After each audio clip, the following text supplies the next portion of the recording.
Greetings everyone. So we are going to discuss about the case analysis on the JP Morgan Chase data breach of 2014. So 2014 JP Morgan Chase data breach is one of the most significant cyber attacks in the financial sector, impacting over 76 million households and 7 million small businesses. So ano nga ba si JP Morgan Chase? Ano nga ba to? So JP Morgan Chase is a leading financial institution in the US. They offer banking and financial services globally. Due to the financial data they handles, they are the prime target of cybercriminals. The attack started in June 2014 and was detected in late July. So ayun nga, na-delay pa ng 1 month bago nila naamuan na nahack gayam di network da. So, hackers access customer contact details, e.g. their names, addresses, phones, and emails. In this hindi nila nanakaw yung mga account ng mga customers like yung usernames and passwords. So, the cause of this is due to missing two-factor authentication on their server. Kaya na-infiltrate nila yung system nila. And also, hackers obtained the list of JP Morgan's applications and programs. And also, the attack targeted 9 other major financial institutions alongside the JP Morgan Chase. The only company that believed to be had data stolen is the Fidelity Investment, and the rest is they only attempted to infiltrate it, pero di sila nagwagi. So, they spent a lot of money on the improvements of their cyber security also. So, in here, 4 hackers were indicted includes individuals from US na rin, Israel, and Russia. So, gaya nga ng sinabi ko, yung mga key issues dito ay lack of multi-factor authentication or MFA, inadequate monitoring and incident response, insufficient security updates and patches, inadequate governance and risk management, phishing, and social engineering. So, dun naman tayo sa lack of multi-factor authentication.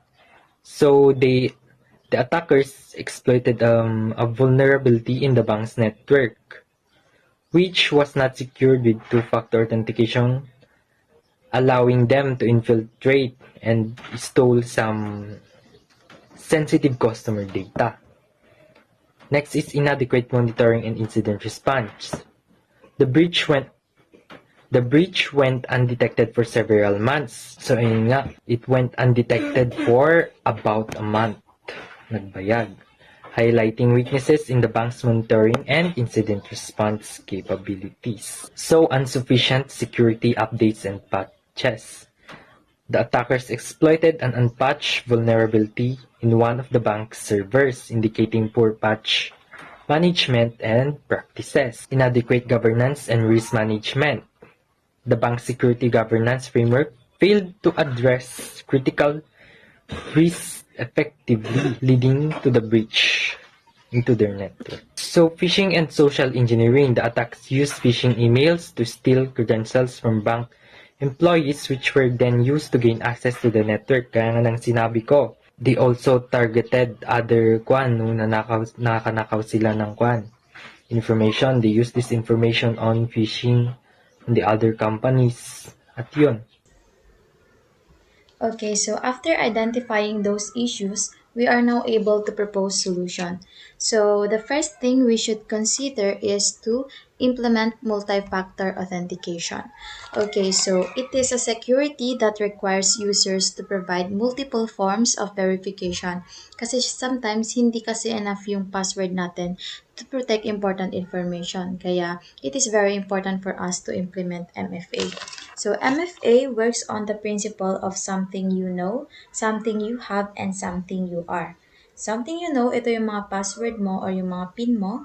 And then something you have, ito yung mga smartphones mo or smart card na meron sa'yo.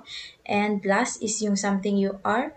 Ito yung mga additional security wherein pwede kang gumamit ng mga fingerprints or mga facial recognition. Okay, so let's say for example, kapag maglalagin ka sa bank account mo, so you enter your password and then meron na namang magsisend sa'yo ng OTP dun sa registered phone mo. And then, syempre, we can also use fingerprints for additional security. Okay, so, and the next is to regularly update security. Because having a strong password or antivirus is not enough. Kaya dapat ensure din natin na yung software and system natin is always updated with latest security patches. Kasi pag hindi kasi natin in-update yung ating mga system, pwede yung pasukin ng mga hacker and then pagsamantalahan yan. And then next is to enhance monitoring and incident plan. So meaning to say, kailangan ding i-observe ng mga IT infrastructure yung mga organization para syempre ma-identify yung mga weaknesses na pwedeng samantalahin ng mga hacker. So in this way, makikita natin yung mga threat bago pa lumala and of course for us to be able to take action as soon as possible. And next is governance and risk management. So, ito yung mga rules, policies, and processes na gumaguide sa mga organization to ensure that organizations operate efficiently. So, sa panahon ngayon, wherein maraming mga cyber threats, syempre kailangan ng mga companies ang GRM. Of course, to protect sensitive data and of course, to handle challenges when it comes to security. And we also have to consider the employee training and awareness. Okay, so by educating employees on cybersecurity, business can reduce risk. So in here, kailangan lahat ng mga staff or members are well informed about company policies, cybersecurity threats, and para din ma-enhance natin yung kanilang job performance and mag-improve yung organization. And the last is to encrypt. Okay, so encryption. So we are very familiar naman na with encryption, di ba? So yung password mo is not stored in plain text. Instead, it is encrypted using hashing to keep it secure. So even if yung hacker is na-access niya yung database mo, makikita lang nila yung hash version. So hindi yung real password. Okay? So let's proceed to the incident management and response plan.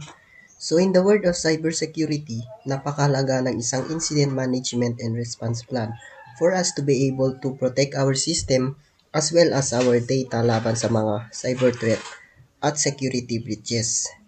So in the incident management and response plan, we consider these 4 steps para ma-handle ang security incidents.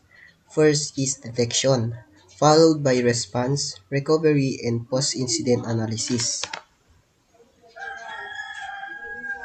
Detection. Implement advanced threat detection tools and monitoring system to identify potential threat in real time.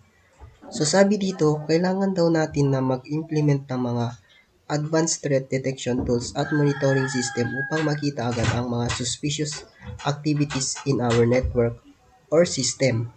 For example, paggamit ng intrusion detection system upang mamonitor ang mga suspicious traffic patterns or di kaya pag-configure ng automated alerts para sa mga suspicious login attempts or data access.